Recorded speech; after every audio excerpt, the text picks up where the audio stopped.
পীরেরা থালা নিয়ে বসে থাকে, থাকে না? থাকে। আর বাবু মানুষ কোটি কোটি কোটি কোটি টাকার মালিক, এই লোকটা যাচ্ছে মাজারে যে মরা পীর সাহেব শুয়ে আছে তার কাছে চাইতে। আরে ফকির বুঝতে পেরেছে মরা মানুষের কাছে চাইলে পাওয়া যায় না।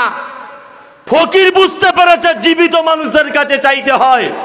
ফকির যখন ভিক্ষা চায় তখন বলে লা ইলাহা ইল্লাল্লাহ, আল্লাহর রাস্তায় দুটো ভিক্ষা দাও, আল্লাহর রাস্তায় দুটো ভিক্ষা দাও। এ কথা বলে কি বলে না যে আল্লাহর রাস্তায় ভিক্ষা দাও? ফকিরের ঈমান আছে, ও আল্লাহর নাম দিয়ে ভিক্ষা মানে।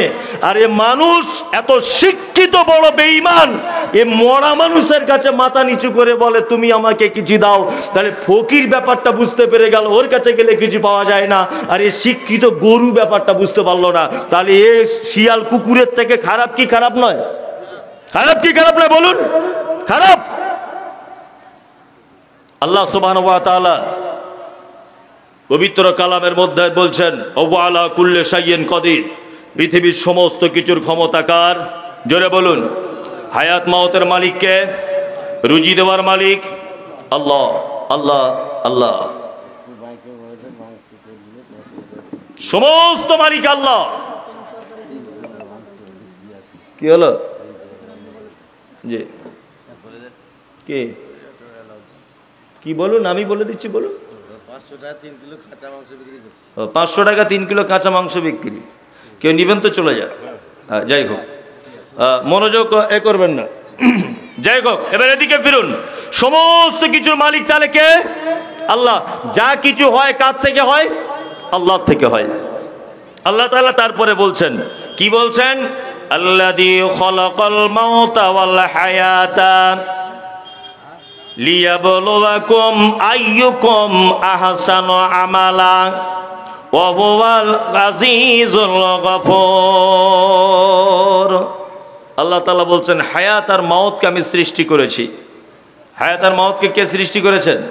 আল্লাহ। কিসের জন্য তৈরি করেছেন? আল্লাহ তাআলা বলছেন লিয়াবলুয়াকুম আইয়ুকুম আহসানু আমালা।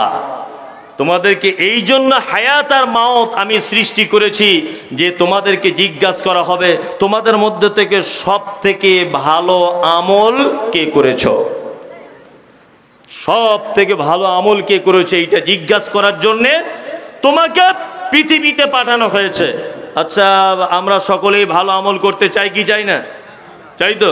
দুটো একটা যদি ভালো আমল বলে দিই মাঝখানে, ইনশাল্লাহ মানা যাবে? ইনশাল্লাহ ইনশাল্লাহ। এক দুই চারটে ভালো আমল বলে দিচ্ছি, আমল করার চেষ্টা করবেন। এক, রাদ্দুস সালাম। আল্লাহ নবী সাল্লাল্লাহু আলাইহি ওয়াসাল্লাম তিনি বলছেন যে একটা মুসলমান আর একটা মুসলমানের উপরে 6টা জিনিসের হক রাখে। কটা? 6টা। আর একটা হাদিসে আছে 5টা। তা আমি 6টারটা বলছি না, একটা ভারী হয়ে যাবে, ওই জন্য 5টারটাই বলছি। এক, রাদ্দুস সালাম। তোমাকে কেউ সালাম দিলে তুমি তার উত্তর দাও। সালাম দেওয়া সুন্নাত, উত্তর দেওয়া ওয়াজিব, এটা জানা আছে সকলের। এখন সালাম দিলে নেকি কতটা? আল্লাহ নবী সাল্লাল্লাহু আলাইহি ওয়াসাল্লাম তিনি বলছেন আসসালামু আলাইকুম, এটা যদি কেউ বলে 10 নেকি, ওয়া রাহমাতুল্লাহি ওয়া বারাকাতুহু, আর যত শব্দ বাড়াবে প্রত্যেক শব্দতে 10টা করে নেকি বাড়িয়ে দেওয়া হবে। এটা একটা জিনিস জানা হয়ে গেল। আপনার ছেলে স্কুলে পড়ে, আমার কোনো আপত্তি নেই, ইংলিশ মিডিয়ামে পড়ে। আপনার ছেলে ইংলিশ মিডিয়ামে থেকে ইংরেজি ভালো জানে, good morning, good evening, good afternoon খুব ভালো বলতে পারে। আপনার ছেলে সারা দিনে যদি 100 বার good morning, good morning, good morning, good morning যদি করেই যদি যায়, আচ্ছা বলুন তো 10 পয়সা নেকি হবে বলে মনে হয়? হবে না। কিন্তু আপনার বেটা যদি আপনার সঙ্গে দেখা হবার বা আপনার কোনো আত্মীয়র সঙ্গে দেখা হবার পরে যদি বলে আসসালামু আলাইকুম, তাহলে নেকি হবে কি হবে না? হবে। ইসলাম কত সুন্দর। আপনাকে একটা জিনিস বোঝাই, সালাম এমন একটা শব্দ, হযরত মুহাম্মদ সাল্লাল্লাহু আলাইহি ওয়াসাল্লাম তো মহাবৈজ্ঞানিক ছিলেন। মানে শব্দ একটা এমনভাবে তিনি চয়ন করেছেন যে আপনার দিমাগে যদি ঢোকে আপনি অবাক হয়ে যাবেন এই কথাটা শুনলে। গুড মর্নিং এর বাংলা মানে শুভ সকাল, তাই তো? এই লোকের আব্বা মারা গেছে ধরে নেন বোঝানোর জন্য, এ আমার খুব ভালো বন্ধু। রাতের বেলায় এর আব্বা মারা গেছে, ভোরবেলা। তাই সকালবেলা বাজারের সঙ্গে দেখা হলো, তা আমি ওকে বললাম গুড মর্নিং। যদি বলি তাহলে উনি কি ভাববেন, কোষে চর, তাই না? যে বিয়াদব কোথাকারে, আমার আব্বা মারা গেল, তুই আজকে গুড মর্নিং করছিস, এটা বলবে কি বলবে না? বলবে। তাহলে ওর জন্য এটা শুভ সকাল হলো? হলো না তো। এই দেখুন হযরত মুহাম্মদ সাল্লাল্লাহু আলাইহি ওয়াসাল্লামের কি শব্দ, আল্লাহ নবী সাল্লাল্লাহু আলাইহি ওয়াসাল্লাম বলেছেন তুমি তোমার মুসলিম ভাইকে দেখলে বলো আসসালামু আলাইকুম। ওর আব্বা মারা যাক আর মা মারা যাক, ও রাগ করবে না, মনের দিক দিয়ে শান্তি পাবে। কোনটা? শান্তি পাবে। এর নাম ইসলাম, এর নাম ইসলাম। সালাম দেবেন, এক অপরকে দেখা হলে সালাম দেবেন। কতটা ডিফারেন্স হলে দেবেন না, একটা দেওয়ালের এদিক ওদিক হয়ে গেলে আবার বলবেন আসসালামু আলাইকুম ওয়া রাহমাতুল্লাহ। চলুন এবারে জেনে নেওয়া যাক ইসলামের ভিতরে যত মানুষ আছে, যত মানুষ তাহাজ্জুদ পড়নেওয়ালা, রোজা রাখনেওয়ালা, ইমাম সাহেব, সেক্রেটারি, কেসিয়ার, মুয়াজ্জিন, মোতাওয়াল্লি, দানি, যত রকমের কোয়ালিটির লোক আছে, আল্লাহর নবী সাল্লাল্লাহু আলাইহি সাল্লামকে জিজ্ঞাসা করা হচ্ছে আল্লাহর নবী পৃথিবীতে সব থেকে উত্তম লোককে, ইসলামের ভিতরে সব থেকে উত্তম কাজ আর উত্তম ব্যক্তি কে? বিশ্বনবী তিনি বললেন ওই লোক হচ্ছে আল্লাহর নিকটে সব থেকে প্রিয় বান্দা। কে সে? নবীজি বলেছেন যে পরিচিত অপরিচিত মানুষকে দেখলে বলে আসসালামু আলাইকুম, এই লোকটা সব থেকে আল্লাহর নিকটে প্রিয়। ইনশাল্লাহ আমলটা করব, ইনশাল্লাহ বলুন। আজকে জলসা থেকে এখান থেকে বাড়ি যাওয়ার সময় এক অপরকে সালাম দিয়ে যাব, ইনশাল্লাহ আমলটা করবেন। নাম্বার 2, ওয়ায়াদাতুল মারিজ। নবীজি বলেছেন পৃথিবীতে যত ভালো কাজ আছে তার মধ্যে একটা ভালো কাজ অসুস্থ মানুষকে দেখতে যাওয়া। পাড়ায় কোনো একটা লোক অসুখে পড়ে আছে, তাকে দেখতে চলে যাবেন। দেখার পদ্ধতি কি আর নেকি কতটা এটা বলে দিই। প্রথমে এই লোক অসুস্থ, যাবেন বাড়িতে, মাথায় হাত লাগাবেন, ঠিক এইভাবে মাথায় হাত বোলাবেন আর বলবেন লা বাসা তাহুরুন ইনশাআল্লাহ। দুয়াটা একবার বলুন, লা বাসা তাহুরুন ইনশাআল্লাহ। আপনি ভাই টেনশন করিয়েন না, আল্লাহ আপনাকে ভালো করে দিবে। মামু টেনশন করো না, খালু টেনশন করো না, আল্লাহ তোমাকে উত্তম করে দিবে, আল্লাহ তোমাকে ভালো করে দিবে।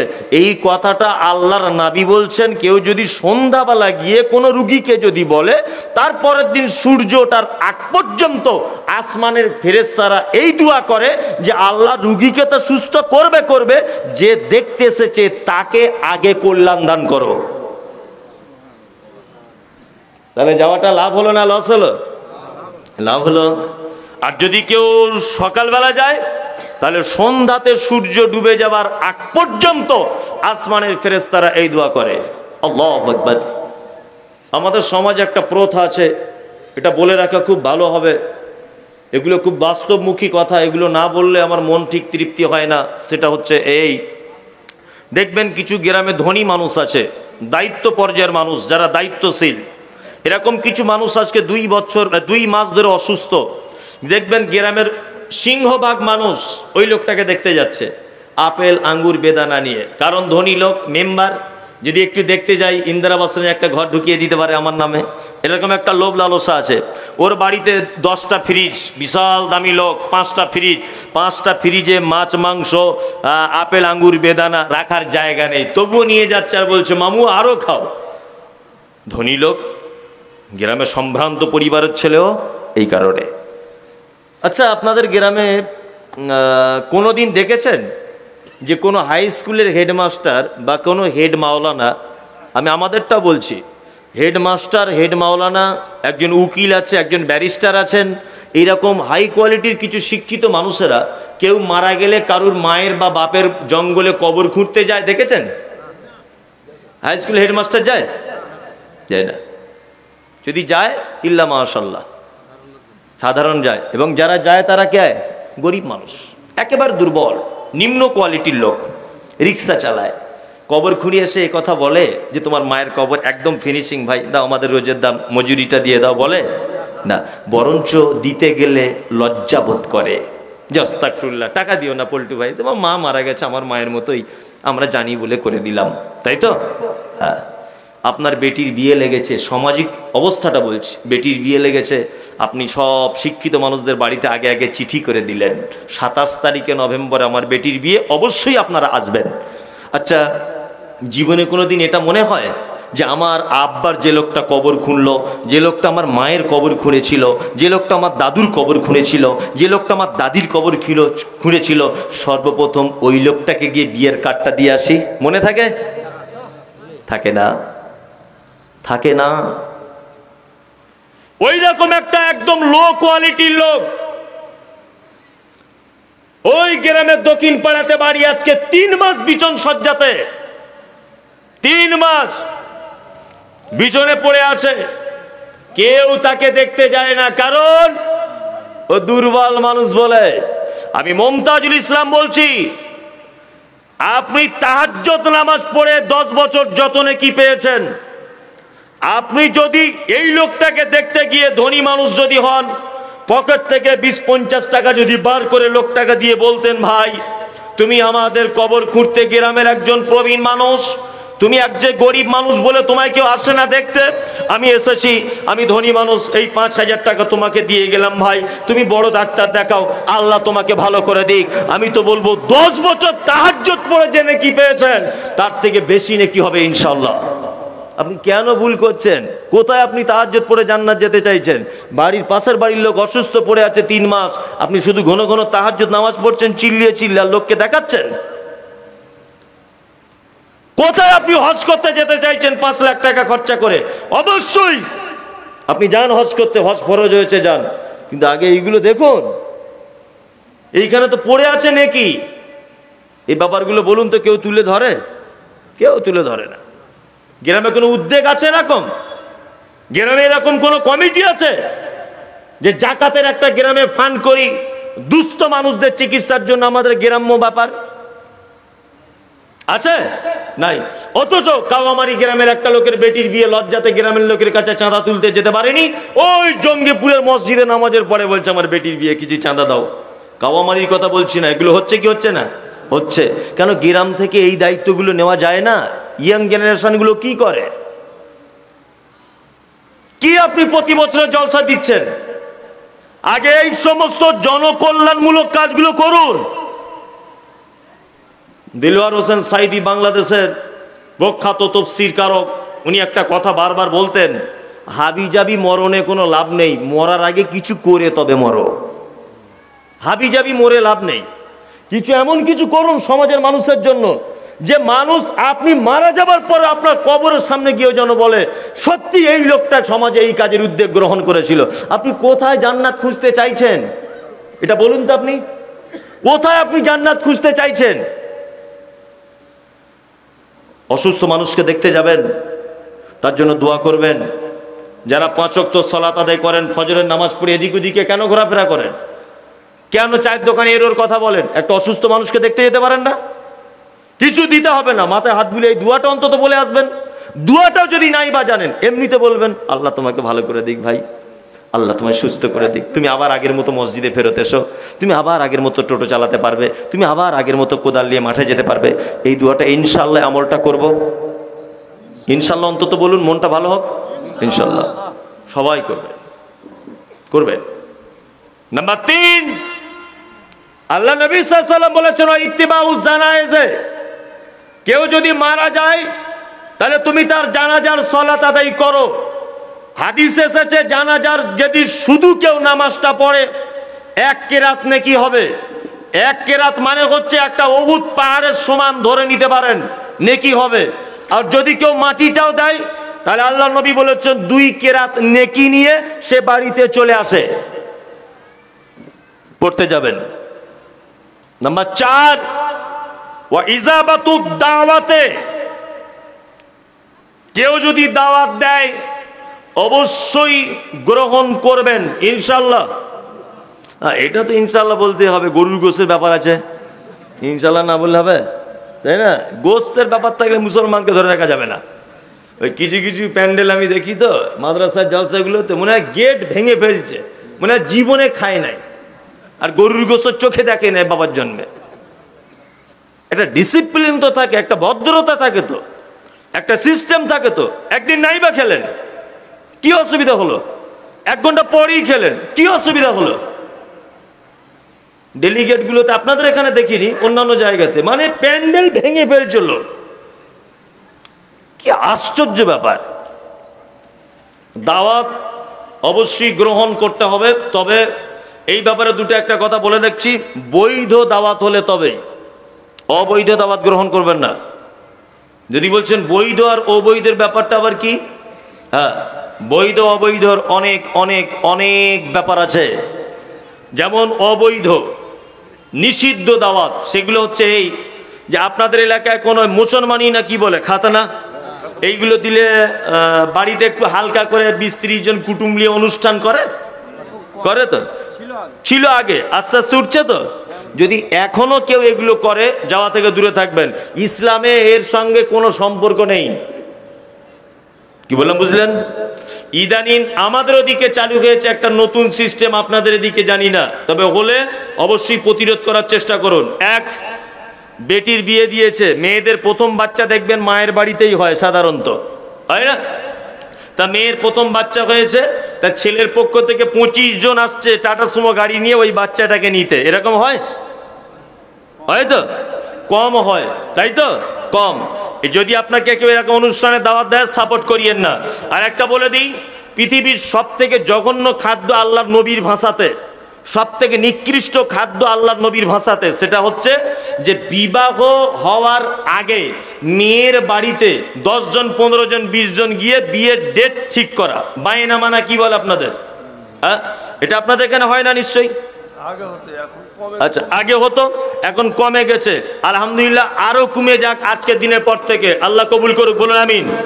এইসব দাওয়াত বাড়িতে কেউ দাওয়াত করলে যাওয়ার চেষ্টা করিয়েন না। এই জিনিসটা কমেছে, বিয়েতে টাকা পয়সা নেওয়া, এসব ব্যাপার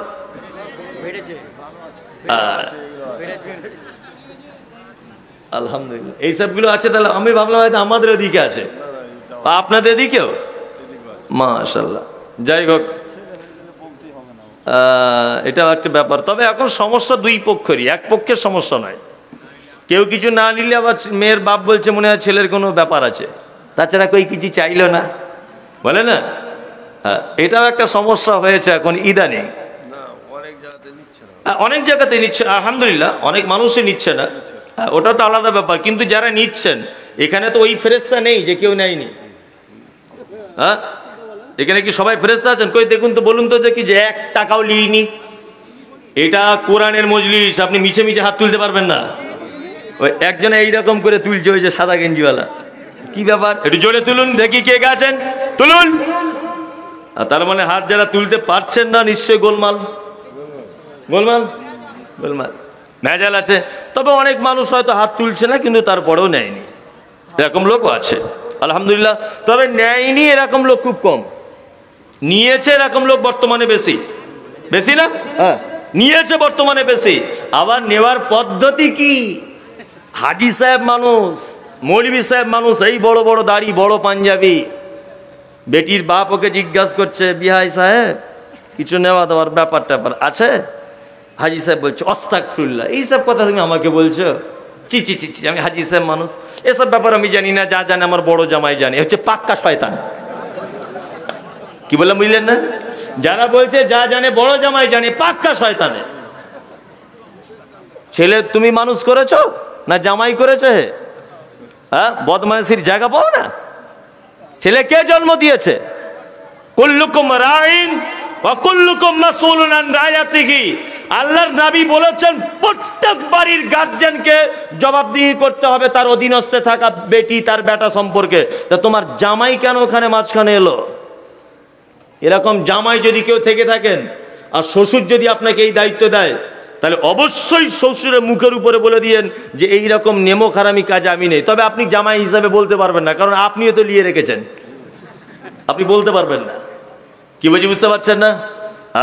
আবার চাওয়ার পলিসি কেমন, চাওয়ার পলিসিটা দেখুন। জামাই আবার গিয়ে বেটির বাপকে বলছে, না বিশেষ কিছু চাই না, এই একটা মোটর সাইকেল দিবেন, আপনার মেয়েই চাপবে, আমার শালা ড্রাইভার হিসেবে থাকবে। একটা মোটর সাইকেল দিবেন, আপনার মেয়েই যাতায়াত করবে, আমার শালা ড্রাইভার হিসেবে চালাবে। তো এক কাজ করে, একটা থালা দিতে বলো, তোমার শালা ভিক্ষা করবে থালাটা নিয়ে। আর ওর মেয়ে হাত ধরে ধরে ঘুরবে, থালা চাও একটা। একটা অসভ্যতার তো একটা সিস্টেম থাকে, থাকে না? থাকে। এখনকার মেয়ের বাপেরা মেয়ে জন্ম দিয়ে মনে হচ্ছে বড় বিপদে, বিপদে নয়, খুব বড় বিপদে, যেন মুসিবতে রয়েছে তারা। কত মুসিবতে আছে, আমি ছাড়া ভুক্তভোগী আপনি বেশি নন। আপনার সোশ্যাল মিডিয়া দেখেছেন যে আমার একটা মহিলা মাদ্রাসা আছে, মহিলা মাদ্রাসা, মাদ্রাসা রুকাইয়া লিল বানাত। তা ফ্রিতে পড়াশুনো করছে ছাত্রীরা, প্রায় 235 জন ছাত্রী আছে, আলহামদুলিল্লাহ ফ্রিতে পড়াশুনো করছে, 3 বেলা খাওয়া দাওয়া সব ফ্রিতে। তা এক একটা বাড়ির 4-5টা করে বেটি। তা আমি একটা অফার দিয়ে রেখেছি মাদ্রাসায় সোশ্যাল মিডিয়াতে, যে এতিম যদি কেউ হয় তার বিয়েটা আমি দিয়ে দেবো ইনশাল্লাহ, আবার নিজের খরচাতেই আমি দিয়ে দেবো, কোনো চাঁদাপত্র নয়। আর যদি দুস্থ কেউ হয়, প্রমাণ যদি এটা করতে পারে, প্রধান গিয়ে যদি প্রধান থেকে লিখিত আনতে পারে যে এরা খুবই দুস্থ, এদের সামর্থ্য নেই বিয়ে শাদী দেবার, আমি তাকেও দিয়ে দেবো। এটা আমি দায়িত্ব রেখেছি, প্রত্যেক বছরে ইনশাল্লাহ বিয়ে দেবার কাজ চলছে। তবে আমি বিয়ে দিতে গেলে 1 টাকাও লাগে না। সেই রকম ছেলেরাই বলে যে হুজুর আপনার মাদ্রাসার একটা মেয়ে দেন, ফ্রিতে নিয়ে চলে আসবো। বরঞ্চ আমার মাদ্রাসায় 5000 টাকা দান করে আসে আর বেটিটাকে নিয়ে আসে, ওটা আমার লাভ, বুঝলেন না? 1 টাকাও লাগে না। তবে মাদ্রাসার মাধ্যমে আল্লাহ ওদেরকে হেদায়েত দিচ্ছে বা কবুল করছে। যাই হোক, আমি একটা জিনিস বুঝতে পেরেছি যে একটা ফ্যামিলি 3টে পর্যন্ত একজনের বেটি আমার মাদ্রাসায় পড়ছে। তা ওর মা যখনই দেখা করতে আসে, আমি নাম বলবো না, সোশ্যাল মিডিয়া জেনে গেলে মন খারাপ, যখনই দেখা করতে আসে তখন হাত দুটো জড়িয়ে ধরে বলে, মৌলানা সাহেব মেয়ে বড় হয়ে যাচ্ছে, একটু বিয়ের ব্যাপারটা দেখবেন, আমরা খুব গরিব মানুষ, খুব অসহায় মানুষ। তখন মনে মনে বলি যে কোনো টেনশন নেই, এটাই সমাজের আজ অবস্থা। আস্তাগফিরুল্লাহ। আপনি যে গরিব মানুষের বাপের কাছ থেকে টাকা নিচ্ছেন, আপনি জানেন যে তার বাপ লালগোলার দিকে মসজিদে জুম্মার নামাজ পড়ে মানুষের কাছে হাত পেতে রুমাল বিছিয়ে মসজিদের দরজাতে বসে? ছি ছি ছি, এই অরাজকতা কবে উঠবে? হ্যাঁ, এই नीच मानसिकता রাখবেন না প্লিজ, কিছু মনে করিয়েন না। मुझे मंजूर नहीं कि मैं किसी का शिकायत करो, मगर बात ही से बात निकल आती है तो मैं क्या करो। ইচ্ছা হয় না আপনার বিরুদ্ধে কিছু বলতে। আপনার জমির পাশে আমার জমি নেই, আপনার বোনের সঙ্গে আমার ভাইয়ের বিয়ে দেওয়া নেই, আপনার বেটির সঙ্গে আপনার জামাই নয় আমি, যে আপনার প্রতি আমার হিংসা রয়েছে। আপনি আমার দিনী ভাই, এই সমস্ত অসভ্য কাজ থেকে আপনি বিরত থাকুন। ইনশাআল্লাহ আল্লাহ আমাদেরকে সেই তৌফিক দান করে, বলুন আমিন। এবারে একটা কথা বলছি, যারা টাকা পয়সা নিয়েছেন, এটা বান্দার সঙ্গে জড়িত পাপ, খুব মাথায় রাখবেন। এটা বান্দার সঙ্গে জড়িত পাপ, এটা আল্লাহর সঙ্গে জড়িত পাপ নয়। যদি আপনি 30 বছর নামাজ পড়েননি, 31 বছর বয়সে নামাজ পড়া ধরেছেন, আপনি যদি সেই দিনই দোয়া করেন যে আল্লাহ 30 বছর পর্যন্ত শয়তানের চক্রান্তে পড়ে নামাজ পড়তে পারিনি, আপনার বাকি 30 বছরের পাপ সাথে সাথে ক্ষমা হয়ে যাবে ইনশাল্লাহ। কিন্তু আপনি আপনার স্ত্রীর বাপের কাছে টাকা নিয়েছিলেন, এটা যদি আর সারা জীবন দোয়া করেন ক্ষমা হবে না, কারণ এটা মানুষের সঙ্গে জড়িত পাপ। এই জন্য বিনীত অনুরোধ, টাকা ফেরত দিতে হবে, কোনো উপায় নেই।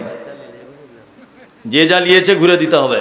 আর যদি ঘুরে না দেন, আপনার স্ত্রী খাটের উপরে থাকবে, আপনি নিচেই থাকবেন, এই ফয়সালা। কি বুঝতে পারছেন না? ওর বাপ দিয়েছে খাট, ও খাটের উপরে থাকবে, আপনি নিচেই থাকবেন। এবার আপনাকে একটা কথা বলছি, খুব মন দিয়ে শুনবেন। একটা লোকের বাড়িতে চোর এসেছে, চোর, খুব গরিব মানুষ, খুব অসহায়। তাই 1 সপ্তাহ পরে তার বেটির বিয়ে, টাকা পয়সা জোগাড় করেছে 2 লাখ টাকা। তা রাতের বেলা চোরগুলো এসে, বাড়িতে কেউ আছো বাড়িতে? বুড়া লোক, গরিব মানুষ, উঠেছে আস্তে আস্তে, উঠে বলছে, হ্যাঁ বাবা, কারা তোরা, বাড়ি কোথায়? বলছে আমাদের বাড়ি যেখানেই হোক, তোর বেটির বিয়ে দিবে শুনলাম। বলছে হ্যাঁ। বলছে 2 লাখ টাকা জোগাড় করেছিস শুনলাম, টাকাগুলো দে, তোকেও মারবো, তোর বুড়িটাকেও মারবো।